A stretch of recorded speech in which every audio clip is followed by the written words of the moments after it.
जय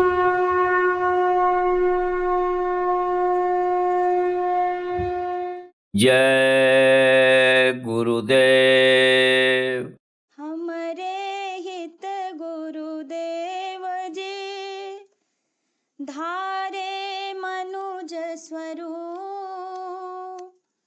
मूरख मन पति आए नहीं भटकी फिरे भव को। यही विधि बीते जन्म बहु नहीं कीन्ही परतीत। कृपा करो अब सतगुरु धारूं भक्ति रे।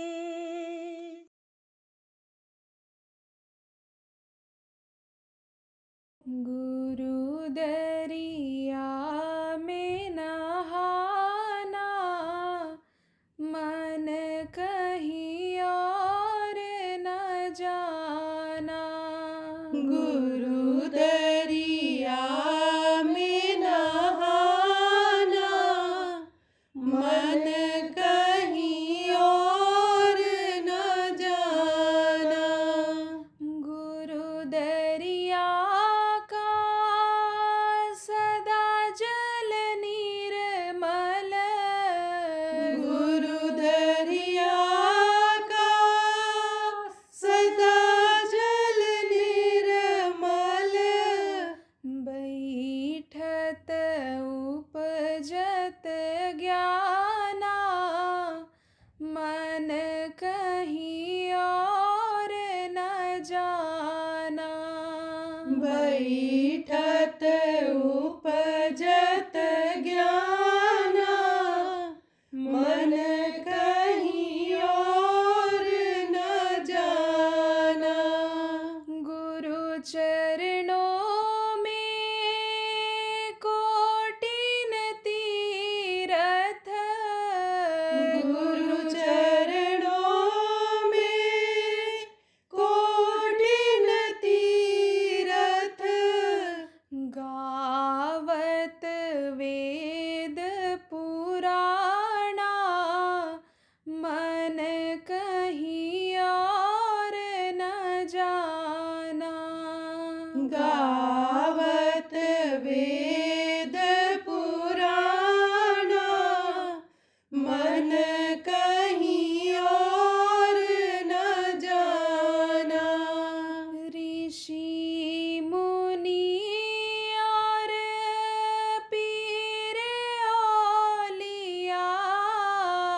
ऋषि मुनि और पीर औलिया। यह सब भरम भुलाना मन कहीं और न जाना।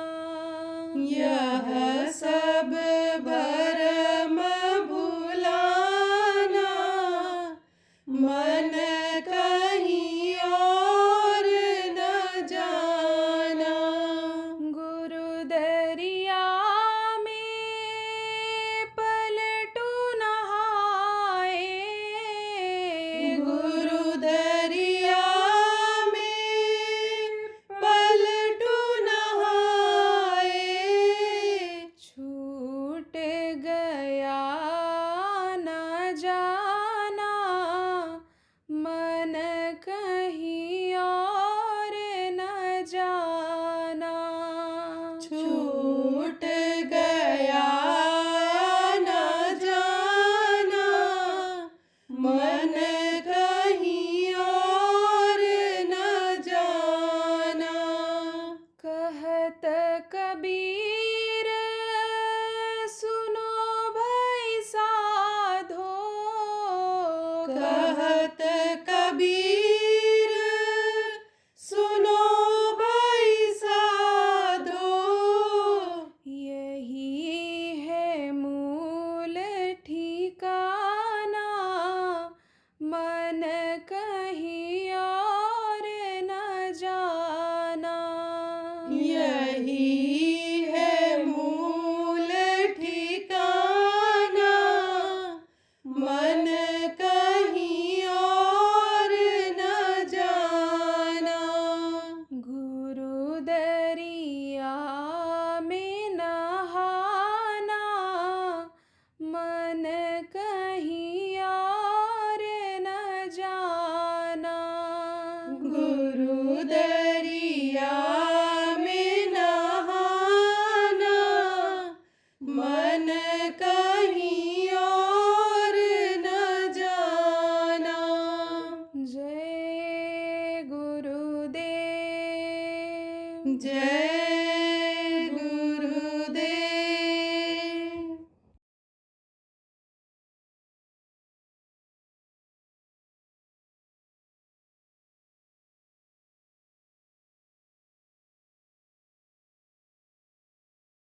महाभारत की लड़ाई उनकी मशहूर है, कुरुक्षेत्र। तो उस समय पर जब लड़ाई शुरू होने को हुआ था, कृष्ण भगवान ने लड़ाई शुरू होने से पहले मैंने समझाया था लोगों को। महात्मा आते हैं, संत आते हैं, अवतारी शक्तियाँ आती हैं, फकीरौली आते हैं, लोगों को समझाते हैं, बताते हैं। पहले यानी आपके समझो बताते हैं कि भाई भगवान का नियम है, जैसे आपके घर का नियम है, जैसे आपके जाति बिरादरी का नियम है, समाज का नियम है, ऐसे भगवान का भी नियम है। तो जब घर में कोई गलत काम करता है तो घर से लोग निकाल देते हैं, मार पीट देते हैं, समाज के लोग इसी तरह करते हैं, सरकार सजा देती है जो सरकारी नियम है। ऐसे कुदरत का नियम, प्रकृति का नियम है। तो प्रकृति के नियम के खिलाफ मत काम करो। और जो मनुष्य का अधिकार बनता है, जैसे मनुष्य का अधिकार जीने खाने का बनता है, मेहनत की कमाई जो किया है, आपसे समझो कि उसका उसको हक मिलता है, तो समझाते हैं।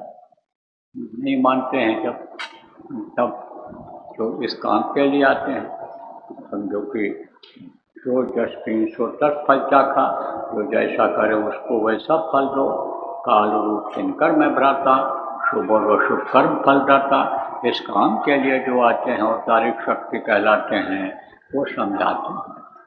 नहीं मानते हैं तब वो क्या करते हैं, तब फिर वो विनाश ही करा देते हैं।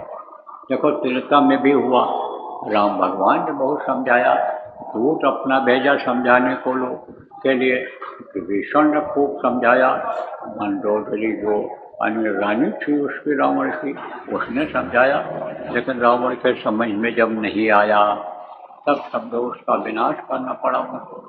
ऐसे कृष्ण भगवान ने भी समझाया था कि भाई दे दो, दूसरे का हक मत छीनो। दूसरे का हक छीनना अच्छा नहीं होता है।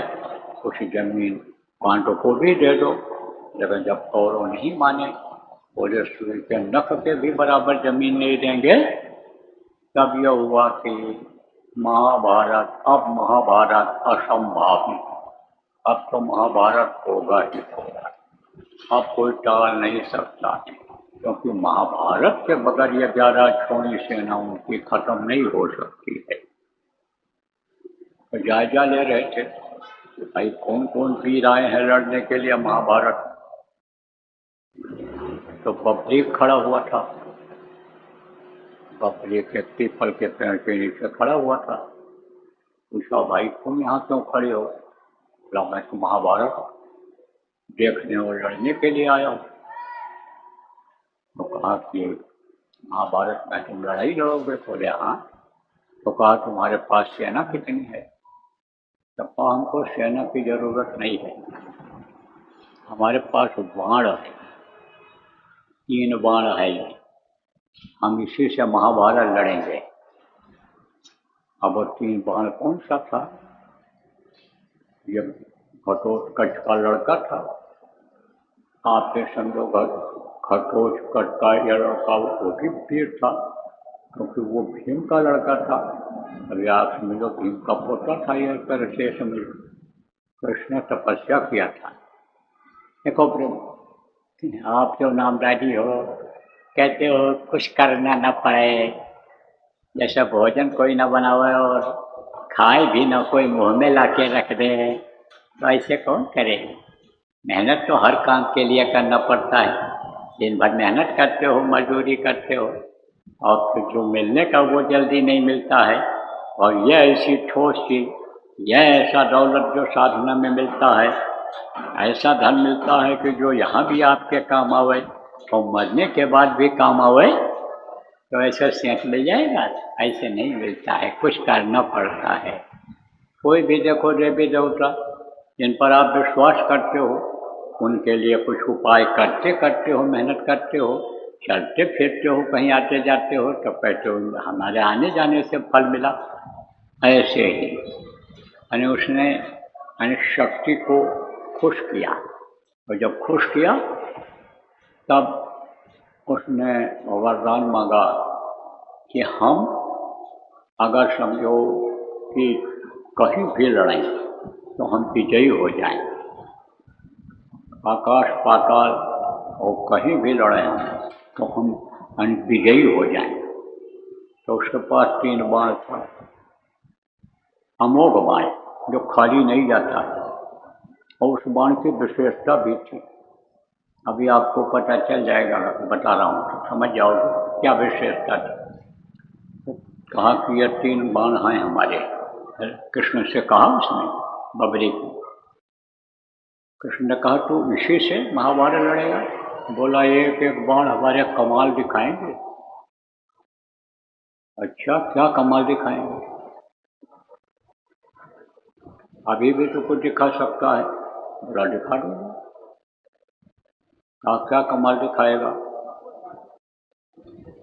तो बोला कि देखो एक तीर मैं अभी छोड़ने जा रहा हूँ, और पीपल के ऊपर जितने पत्ते हैं सबको नट्ठी करके, और यह बाण नीचे आ जाएगा, और जमीन पर जो सूखे गीले पत्ते पड़े हैं उनको भी नट्ठी करके और फिर मेरे पास वापस आ जाएगा।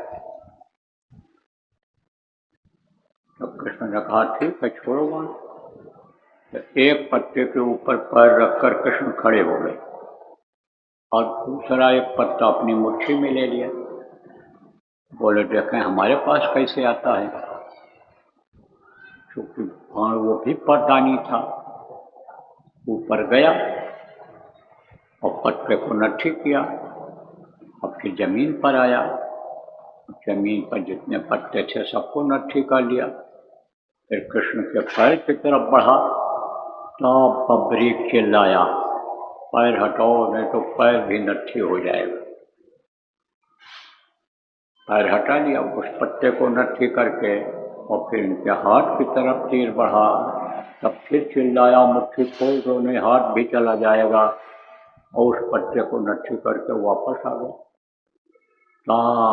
कृष्ण ने कहा भाई ये वीर का लड़का वीर खानदान का है, और ये सिद्धि करके यानी समझो कि ये ताकत प्राप्त कर ली है। आप समझ लो कि जैसे सोने में सुगंध हो जाए उस तरह से हो गया है। तो भाई पूछा तो जाए इससे लड़ेगा किसकी तरफ से? पूछा क्या ये बता कि तू लड़ेगा किसके तरफ से? बोला जो हारेगा उसी की तरफ से लड़ेंगे हम। कृष्ण ने कहा भाई ये बलवान भी है और हथियार भी इसके बड़े चोखे हैं, और हारेंगे तो कौरव, जब कौरव की तरफ से जब लड़ेगा तो हम और ये दोनों आमने सामने हो जाएंगे और लड़ाई बड़ी लंबी हो जाएगी। 18 दिन में हमको ख़त्म करना है, फिर ये बहुत लंबी लड़ाई हो जाएगी। तब बोले ये बता कि तेरे अंदर और कोई विशेषता है? कृष्ण ने कहा तेरे अंदर और कोई विशेषता है? कहा मैं दानी हूँ। क्या चीज़ दान करते हो? मेरे पास कोई चीज़ रहती है, कोई मांगता है मैं दे देता हूँ। मुझे भी दोगे? आपको भी दे दूँगा। अरे मुझे भी दोगे? दे दूँगा। अरे आप मुझे भी दोगे? मांगूंगा जो। अरे दे दूँगा बाबा दे दूँगा। 3 बार जब कहलवा दिया। पहले का नियम बड़ा सरल था, और जब सरल नियम था तब ये छूटा छाटी नहीं होती थी कि ऐसे लड़का लड़की हाथ मिलाए शादी कर लिया, और बस 2 घंटे में बिगाड़ हो गया। कुछ लड़की ने बोल दिया, लड़के ने और कुछ बोल दिया, या लड़का कुछ बोल दिया तो डाल तो मैं पात बस झगड़ा हो गया, बस तुरंत छूटू छोटा हो गया। लेकिन ऐसे नहीं छूटता है। तलाक के मुकदमे चलते हैं, दहेज के मुकदमे चल जाते हैं, अरे घर से भी देना पड़ जाता है, जूतियाँ घिस जाती हैं मुकदमाबाजी करते करते। पहले ऐसा नहीं था। ऐसे अक्षत लेते थे, फूल लेते थे, दूबा लेते थे, और ऐसे दे देते थे, कन्या का हाथ पकड़ा देते थे बर से लड़के से, और वो लेकर चला जाता था, जिंदगी भर साथ निभाता था। उस वक्त पर जो भी था, चाहे महाभारत हुआ हो और चाहे राम रावण युद्ध हुआ हो, धर्म का युद्ध होता था। ये लुका छुपी नहीं होता था। ये जो पॉलिसी समय पर चल रही है कि भाई नौजवानों के चरित्र को गिराओ, नौजवानों को नंगी तस्वीरें दिखाओ, परोसो, आप समझो मोबाइल में, आप समझो प्रेमियों की या नशे की आदतों में जुट कर जो कोई लायक न रहें, ये सब नहीं चल होता था उस समय। तो अब आप ये समझो कि कृष्ण ने कहा भाई, यानी समझो कि इससे इसको परास्त किया जाए, अभी से इसको जड़ यानी इसको रास्ते से ही हटा दिया जाए। तो कृष्ण ने कहा अच्छा तो तू मुझे देगा? उसने कहा हाँ दे दूंगा, दान दे दूंगा आपको। तो कृष्ण ने कहा तू अपना सिर मुझे दान में दे दे। बोला ठीक है। यह वो भूमि है कि प्राण जाए पर वचन न जाई, रघुकुल रीत सदा चली आई। यहाँ प्राण निकल जाए लेकिन कोई वचन दे देता था, पूरा पालन करता था। मूछ का एक बाल निकाल करके गिरवे रख करके आदमी 1,50,000 रुपया ले आता था।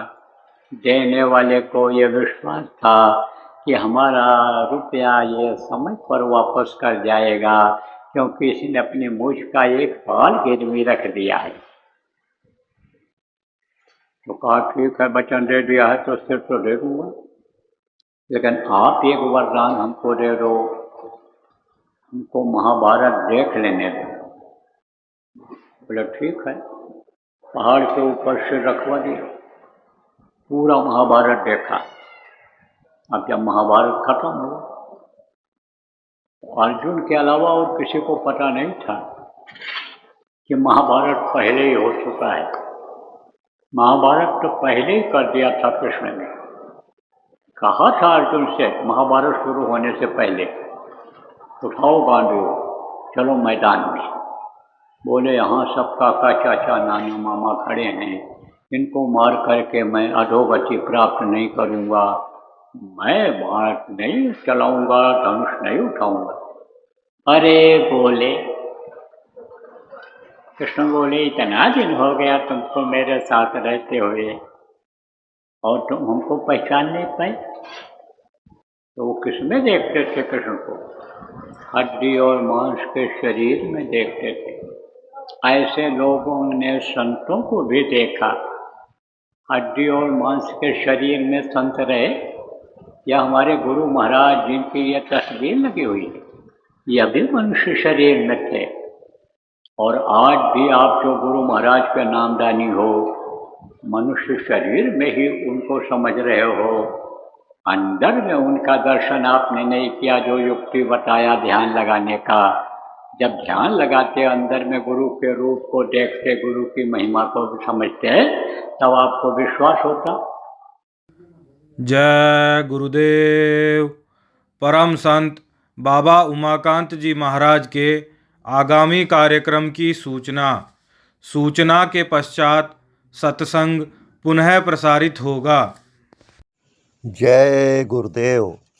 आ रहा है शब्द योग भेदी गुरु काफिला बाबा उमाकांत जी महाराज का सत्संग व नामदान कार्यक्रम दिनांक 8 जुलाई 2026 बुधवार प्रातः 10 बजे से। स्थान श्री राम चंपा देवी सरस्वती विद्या मंदिर, इंटर कॉलेज के सामने, पुराना जनता भट्ठा, महमूदाबाद रोड, बिस्वा, सीतापुर, उत्तर प्रदेश। संपर्क नंबर 9451233399 व 9559431212। जय गुरुदेव। अब आप कहोगे भाई कैसे गुरु दिखाई पड़ते हैं, कैसे विश्वास होता है? जैसे रानी इंदुमती को विश्वास हुआ, कबीर साहब की शिष्या थी, उनसे नामदान लिया और साधना किया। जब देखा अंदर में कि सचखंड में बैठे हुए हैं यही सब कुछ कर रहे हैं, यही दुनिया चला रहे हैं, सबको खिला रहे हैं। तब बोली कि आप हमको मृतलोक में बता दिए होते कि मैं ही सब कुछ हूँ, तो मुझको इतनी मेहनत क्यों करनी पड़ती। तब कबीर साहब ने कहा, तुझको विश्वास न होता, तू कहती हाड़ मांस के शरीर में इतनी कहाँ ताकत हो सकती है, इसलिए तुझको मैंने युक्ति उपाय बताया और रास्ता बताया, रास्ते पर चलाया और ला करके तुझको ये जलवा दिखाया। बोल तेरी मदद किया कि नहीं किया। तब चरणों पर गिर पड़ी और बोली, आपकी मदद के बगैर तो मैं एक कदम आगे नहीं बढ़ सकती थी।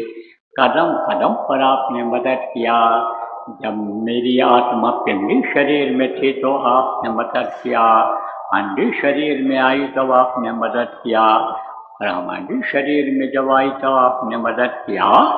और उसके बाद तो मानसरोवर में स्नान करने के बाद तो आपने कुछ को पीछे ही लगा करके और यहाँ तक पहुँचा दिया। तो संतों की महिमा अनंत, अनंत किया उपकार, लोचन अनंत उघाड़िया, अनंत दिखावन हार। इसीलिए कहा गया कि ये बहुत बड़ा उपकार करते हैं संत जो इस धरती पर आते हैं, यही बंदी छोर होते हैं। क्यों? क्योंकि बंधे हुए हो सब लोग। बंधे तुम गाढ़े बंधन, पहला बंधन पड़ा देह का, दूसर तिरिया जान, तीसर बंधन पुत्र विचारो, चौथा नाटी मान। और नाटी के कहूँ नाटी हो वह वाको कौन ठिकान, और धन संपत्ति और हाथ हवेली यह बंधन क्या करूँ बखान। चौलड़ पचलड़ सतलड़ रसरी बांध दिया तो है बहुविस्तान, और मरे बिना तुम छूटो नहीं जीते जिंदर। अब इस बंधन से निकलोगे कैसे, कौन निकालेगा? जो बंदी छोर होगा वही निकालेगा। आपको सत्संगियों नामदानियों जितने बैठे हो उपाय बता दिया गया कि जब भी ध्यान लगाओ, सुमिरन करो, भजन करो, ये जो बंधन है इसकी तरफ मत देखो, मत समझो कि दिमाग दौड़ाओ। यह सब उस पर छोड़ दो, बीवी बच्चे धन संपत्ति यह सब उस पर छोड़ दो कि जो सबको खिलाता देता है, पैदा होने के पहले माँ के स्तन में दूध भर दिया करता, उस पर छोड़।